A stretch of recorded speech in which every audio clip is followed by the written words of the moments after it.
Life is suffering, and anyone who tells you otherwise is selling you something.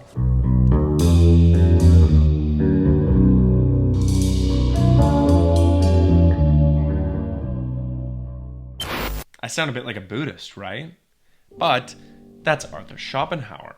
He's the most brutally honest philosopher in Western history. Maybe. While everyone else in the 19th century in Germany was getting swept up in Hegel's grand visions of historical progress and rational states, Schopenhauer was sitting in his study with his poodle, and he was looking at the world as it actually is, rather than as we'd like it to be. And what he saw was so dark and so disturbing and so undeniably true that it changed philosophy forever. Schopenhauer: Will, Pessimism, and Aristocratic Withdrawal. But what makes Schopenhauer interesting for our story is that he removed personal motivations, copes, if you will, and diagnosed the problem with human existence. He identified exactly who was able to handle the truth and who needed to be protected from it. And his answer created the philosophical foundation for every form of aristocratic pessimism that followed. This is kind of beyond politics, and he didn't give many prognoses. It's more about theory. Picture Arthur Schopenhauer in 1818. He had just published The World as Will and Representation, and the world responded with resounding silence. He didn't get any reviews. He didn't get any sales. He didn't even get any recognition. So while Hegel was packing lecture halls and he had optimistic theories and he was conquering everything, Schopenhauer was explaining why reason was just a thin veneer over something much darker and more primitive. But Schoppe wasn't bitter about being ignored. In pessimistic fashion, he expected it. He understood that most people can't handle the truth about existence, so they create elaborate illusions to make life bearable. Philosophy, his own trade, religion, politics, progress, all of it is just a way to avoid the fundamental reality of what it means to be alive. And what is the real reality? Well, he says it's that under our rational thoughts, our noble aspirations, we are driven by a blind, insatiable force that Schoppe calls the will to live. This will doesn't care about your happiness, your dignity, or any of our moral principles. All it wants is to survive and reproduce, and it will use any methods to achieve those ends. So every noble sentiment, every beautiful ideal, and every claim about human dignity, it's all just the will's way of tricking us into serving its purposes. We think that we're choosing our own goals and values, but really we're just puppets dancing to the rhythm of biological drives we can't see or control. The world as illusion. Schopenhauer goes even deeper than this. He says that the entire world we think we live in, the world of separate objects, linear time, and cause and effect, is actually just a projection of our own mental categories. Now, reality itself, what Schopenhauer describes as the thing in itself, is pure will, without rational structure at all. Space, time, causation, individual identity, these are all just ways our minds organize raw experience to make it comprehensible. But they don't really correspond to anything real outside our own consciousness. This means that everything we think we know about the world is actually just an elaborate construction designed to help us navigate experience without going insane. The businessman who thinks he's accumulating wealth, the politician who thinks he's serving the public good, the scientist who thinks he's discovering objective truth, they're all just trapped in this world of representations, and it tells them nothing about ultimate reality. Only a few rare individuals can see through these illusions to the underlying will that drives everything. And what they see when they do this is terrifying. A cosmic force that's completely indifferent to human values, constantly crafting and destroying life for no purpose except its own perpetuation. The hierarchy of consciousness. Now, sorry, but here's where Schopenhauer gets quite elitist, and some would say dangerous. He doesn't think that all people are equally capable of understanding these truths about existence. Most people are so completely dominated by the will that they can't step back from their immediate desires and see any larger pattern. The masses live and breathe entirely at the level of willing. They want food, sex, comfort, status, and they spend their entire lives pursuing these goals without ever questioning why. When they're not actively pursuing something, they're bored. When they are pursuing something, they're anxious about whether they'll get it. And when they do get it, they're immediately dissatisfied and start wanting something else. This isn't their fault, it's just their nature. Schopenhauer says they don't have the intellectual capacity or the aesthetic sensitivity to transcend their immediate biological drives. They are the ones who are trapped in this world of representations, making illusion for reality, and there's nothing anyone can do to help them. Talk about tough love. Holy. But there's hope in a small group of people, what Schopenhauer calls men of genius. These men can occasionally break free from the tyranny of willing and see things as they really are. These are artists, philosophers, saints, people with a rare ability to lose themselves in pure contemplation and temporarily escape the prison of individual existence. And an even smaller group can make this escape permanent through what Schopenhauer calls the denial of the will to live, a complete turning away from all the goals and values that drive ordinary human existence. Art as aristocratic escape. There's hope.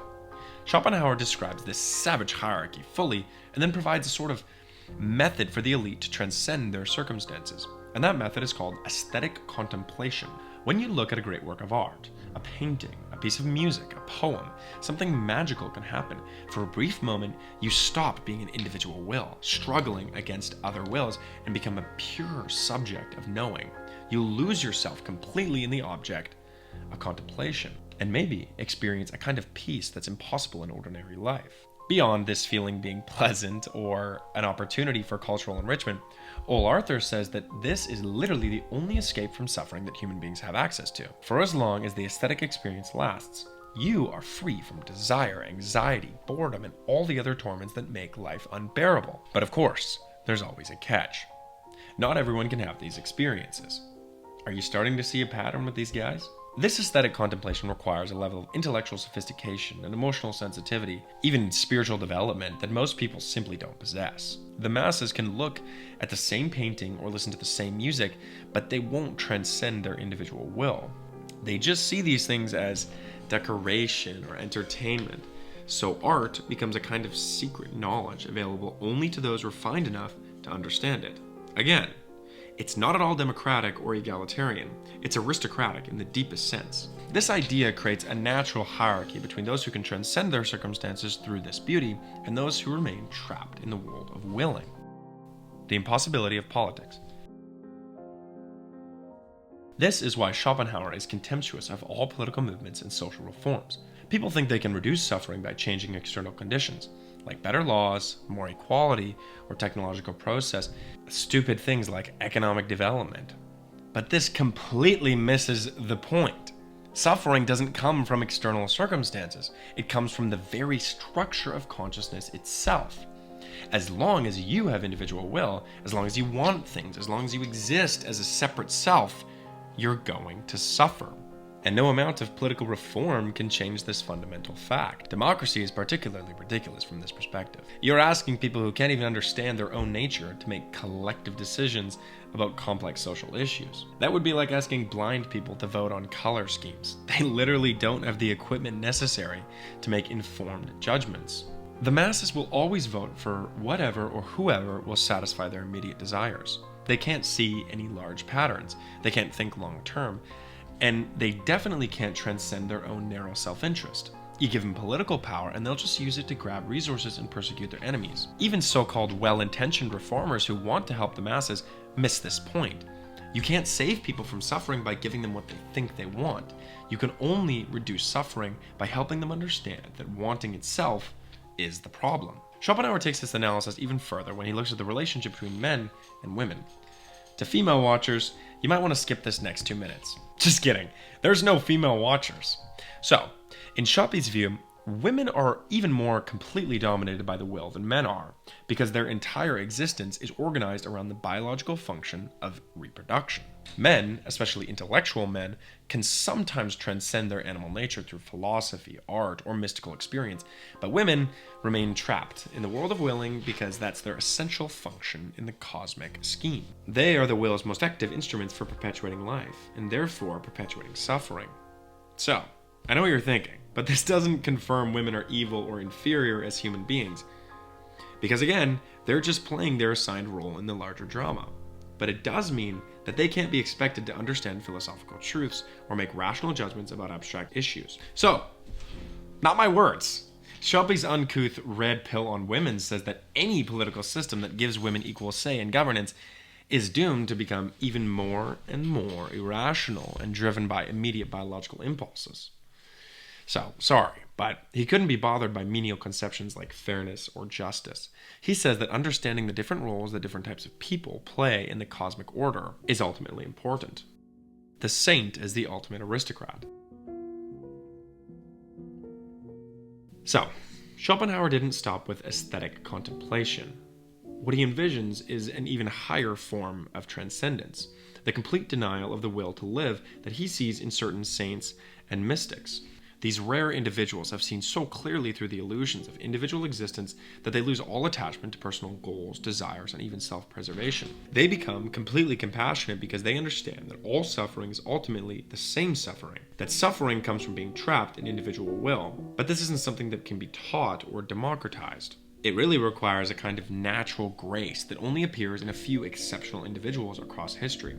And most people couldn't achieve this state even if they wanted to, because they just don't have the spiritual equipment necessary. So, we're ending up with a hierarchy that goes from the masses trapped in willing to the aesthetic elite who can temporarily escape through art, and then the rare saints who get permanent liberation.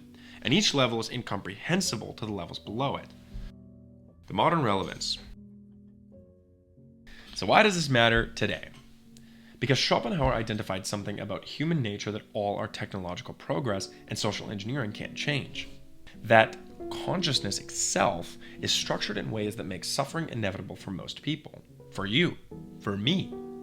And every time you see someone pursuing success or wealth or fame or political power, only to find that achieving these things actually didn't make them happy, you're seeing Schopenhauer's analysis played out in real time. The will keeps generating new desires faster than you can satisfy the old ones. Again, every time you see political movements promising to create heaven on earth through the right policies, just like Hegel said, you could be seeing the same blindness to the fundamental structure of human existence that Schopenhauer diagnosed. The problem, therefore, isn't bad institutions. It's our innate nature of wanting itself. Thus, every time you see intellectuals and artists withdrawing from political engagement, declaring that the masses are hopeless and that real wisdom can only be available to a small elite, you're seeing, or we're seeing, Schopenhauer's influence at work. This is Schopenhauer's contribution to our story. The idea that the truly wise don't try to reform society or educate the masses. What they really do is withdraw into contemplation and create spaces of beauty and wisdom that can preserve higher values during periods of civilizational decline. They ought not to care about political power or social reform. Their directive is recognizing that most people are constitutionally incapable of transcending their immediate biological drives, and that trying to help them just creates more chaos and more suffering. Unlike Hegel, Schope thinks that the real aristocrats aren't the ones who rule over others, they're the ones who rule over themselves. A little bit like Nietzsche, but they circumvent their will to live. They've achieved the kind of inner freedom that makes external circumstances irrelevant. And from this position of detachment, they can see clearly what everyone else is too caught up in willing to understand, which creates a completely different kind of elitism than we've seen before. Not the elitism, again, of birth or power or even rational knowledge. It's like an elitism of spiritual insight, a hierarchy between those who can see through the illusions of existence and those who remain trapped in them. According to Schopenhauer, this hierarchy is permanent and unchangeable. You couldn't potentially educate people out of it. You couldn't reform it through better institutions. And you couldn't overcome it with technological progress. And this is because it's built into the very nature of consciousness itself. The question is, if Schopenhauer is right about the nature of existence and the limitations of most human beings, what does this mean for how the wise should relate to the world? Should they try to rule, or should they withdraw completely? Should they create hidden communities to preserve higher values, like vanguards? Next time, we're going to look at someone who took these insights about human limitation and individual transcendence and use them to ask the deepest question of all. What does it mean to exist authentically when most people are living in a complete illusion? What does it even mean to have a self? Or is the self even real? Thank you.